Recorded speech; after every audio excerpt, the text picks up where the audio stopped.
كل سنة في شهر 4 بيجيلنا يوم شم النسيم، وبنتجمع فيه كلنا وبناكل البيض والرنجة والفسيخ. تعالوا نعرف أصل شم النسيم إيه وإيه هي حكايته.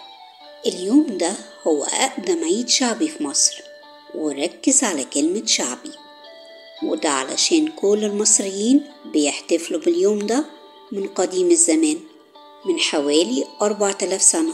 هو واحد من أهم الأعياد الزراعية في مصر القديمة، وده علشان المصريين القدماء كانوا بيقسموا السنة الزراعية ل3 فصول، كل 4 شهور في السنة بيبتدي فصل جديد.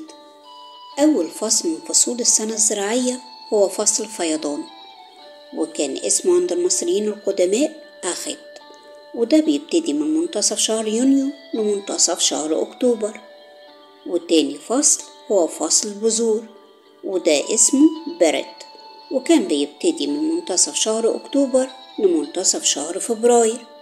وآخر فصل هو فصل الحصاد، وكان اسمه شيمو، بيبتدي من منتصف شهر فبراير لمنتصف شهر يونيو. وهنا في الوقت ده اتحول الاسم من شيمو إلى شم، وبقى اسمه شم النسيم.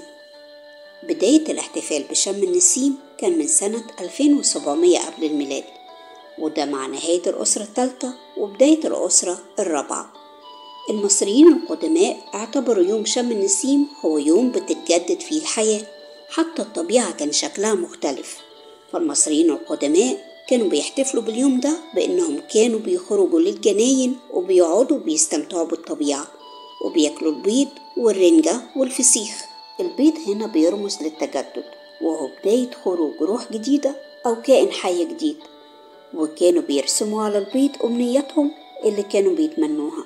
السمك عند المصري القديم مرتبط بنهر النيل، في النيل بالنسبة لهم حاجة مقدسة، علشان كده كانوا بياكلوا أنواع كتير من السمك في الوقت ده. وفي النهاية فضلت التقاليد دي موجودة لحد دلوقتي، وبتتنقل من جيل لجيل، وبيعتبر شم النسيم هو العيد الوحيد اللي بيجتمع فيه كل المصريين من آلاف السنين.